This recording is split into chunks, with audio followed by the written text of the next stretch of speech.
17, and we're going to talk about the Spanish-American War. So last time we talked about imperialism and America starting to step out and wanting to spread out.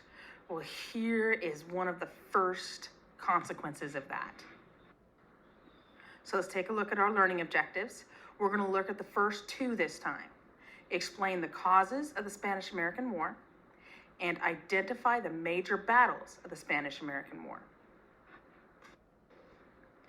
So the causes of the Spanish-American War are muddled, all right? There's a big debate. So American power and economic interests around the world were growing. Still, the United States remained reluctant to risk war with other powers to acquire colonies. That changed in 1898 when America went to war against Spain, and the U.S. acquired colonies and became a world power as a result of it.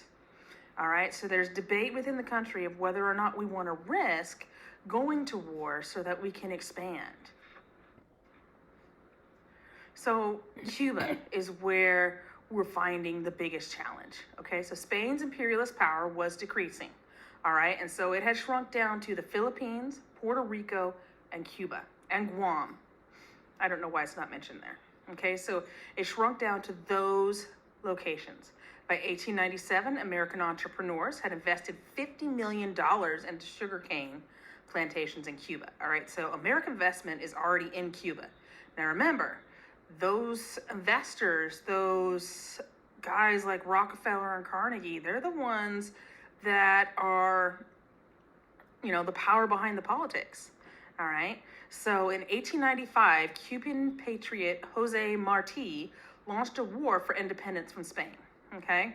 Spain responded by depriving them of food and recruits, all right? And he herded the rural population into concentration camps where many died from disease, all right? So many Americans supported the Cubans whose fight for democracy mirrored their own revolutionary heritage, all right? So many Americans are like, yes, let these people fight for independence.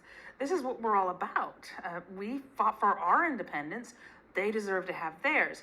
But then on the other side is, if they get independence, what happens to all of those financial interests?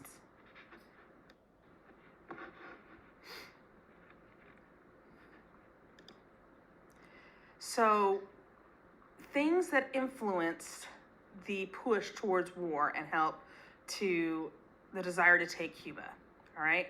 So rival newspaper publishers Joseph Pulitzer and William Randolph Hearst heightened the public's dislike for the Spanish government, all right? So remember, they don't have TV right now.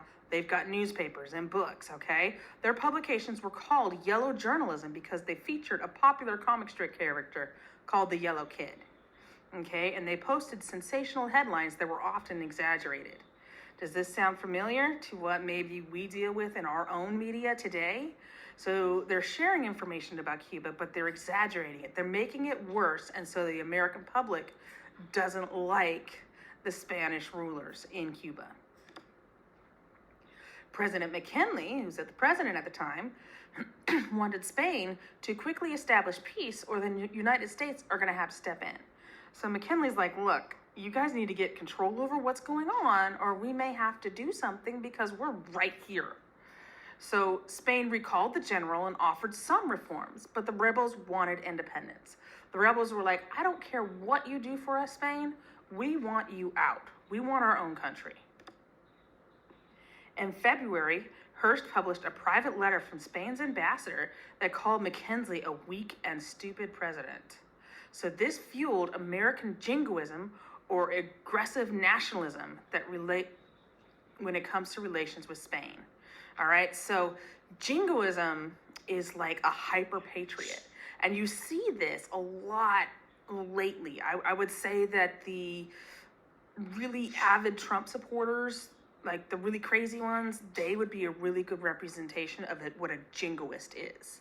Okay, so it's this hyper-nationalist pride.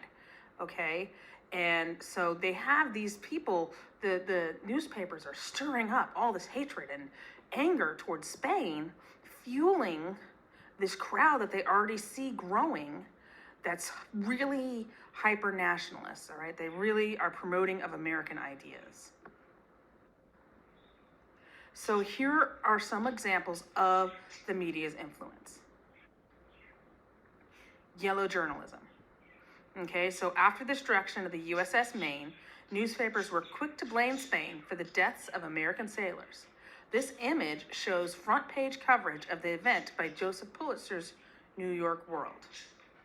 Okay, so really important. What ended up kicking off the battle, the war with Spain, is the explosion of our ship, the USS Maine. Now, it is later proven that it was not a torpedo from Spain that blew up the ship. However, the newspapers ran with the idea, and as a result, it really triggered those jingoists and pressuring the president to say, hey, look, we need to go to war with Spain. Not only are they horrible people, but they blew up our ship. And so they start pushing political cartoons like this. Remember the Maine, all right? So political cartoonists created strong works that stoked feelings of patriotism and revenge within American public. So Clifford Berryman drew this cartoon of Uncle Sam calling for action titled, "And boys, remember the Maine." All right, and this is actually a phrase that's a big part of American history now. Remember the Maine, okay? And it's because, forgive me, remember the Maine is because of what the newspapers pushed as a result of the Maine explosion. Okay, so the newspapers are pushing that Spain blew up our ship. And this is how they're doing it. They're making it a quick, catchy headline. Remember the Maine. So as a result of all of this, New York Journal subscriptions soar with each new sensationalist headline. Yellow Press sold more papers to Americans eager for information. The circulation rates of William Randolph Hearst's New York Journal increased dramatically as the paper fanned the flames of war. Okay, so if you take a look here, 1895, very small amount of newspapers sold. 1897, dramatically jumps. 1898, when the Maine explodes, it just skyrockets to 1 million papers sold. So this would be kind of like the 1890s version of something that goes viral. Okay, so the story about the Maine really catches fire. It really catches people's attention. One of the ways they go about doing this is they plaster newspapers everywhere. Okay, so Americans are eager to learn the latest news from the war zone. Billboards and other devices were used to inform and attract curious readers, as in this painting of pedestrians gathered around a billboard reading the news.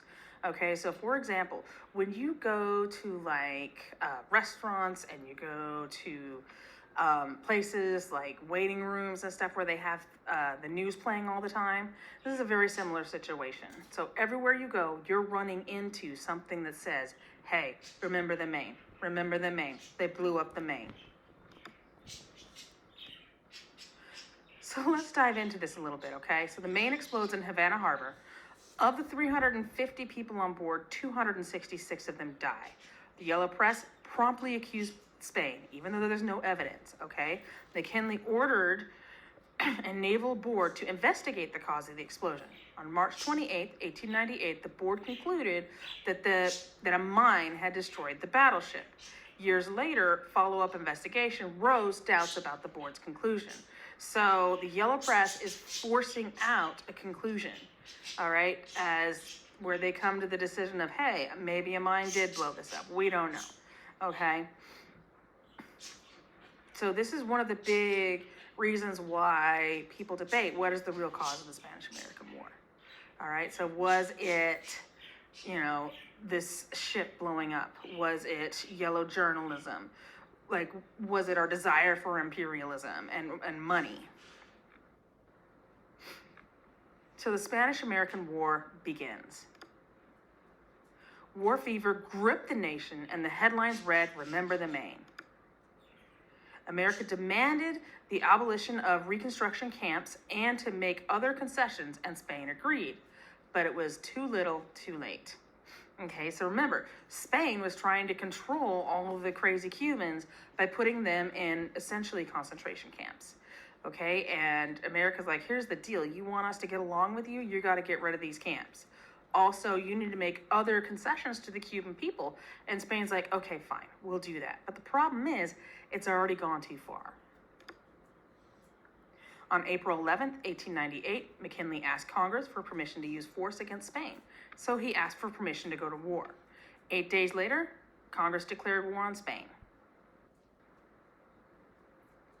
So Americans responded enthusiastically to the war. About 200,000 men enlisted in the army up from the 25,000 that enlisted at the beginning in 1898. In early May, as the United States Army prepared to attack, Americans heard news about a great naval victory over Spain. But surprisingly, the victory was not in Cuba. Rather, it was in the Pacific Ocean on the opposite side of the world. So this is where we have the tie-in to the war with the Philippine insurrection, and the Spanish-American War, as they're both part of the same issues. And that also raises more questions of, what started the war? Why did we go to war? You know, this is something to definitely think about and to definitely consider. And I look forward to talking to you about it tomorrow.